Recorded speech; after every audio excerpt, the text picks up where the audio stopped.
Apple just one of 4 Mag 7 names set to report this week, and some new iPhone sales data out of China could shed some light on what to expect. Our Steve Kovach has that in today's Tech Check. Morning, Steve.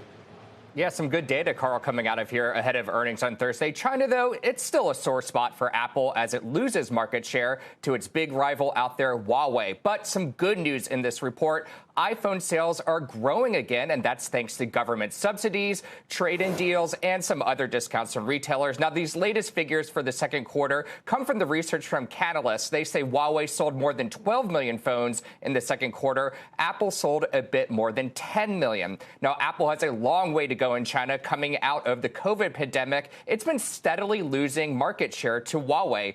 Even with that 4% growth in the last quarter in iPhone shipments, though, China's business is well off its highs. But sales declines weren't as bad quarter over quarter in Apple's last earnings report, so there's your signal that things could start to be bottoming out there. This wasn't a sudden surge in demand, though. China's subsidy program covers some iPhone models, which helped spur growth. And China's government started those subsidies at the end of last year and a bit into this year to help juice consumer spending overall. That also benefited Huawei and a bunch of other name brands out there, too. Plus, Chinese retailers discounted devices for that big 618 shopping holiday from the retailer JD.com. It's kind of like their version of Amazon Prime Day, so lots of discounts in May and June. Now, the challenges for Apple out in China, it has not been able to launch Apple Intelligence in China yet. Financial Times reported last month that China is delaying that decision because of President Trump's trade war. That was supposed to happen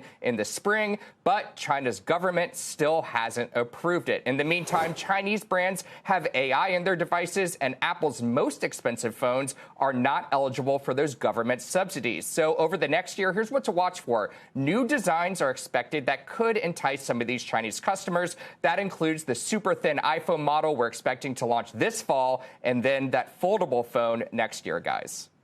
Steve, do we know how long those subsidies are expected to last? And also just the brand equity in China right now with the U.S. and China undergoing trade talks. And, is there any kind of sentiment shifts away from American brands as they undergo kind of the reworking of the trade relationship?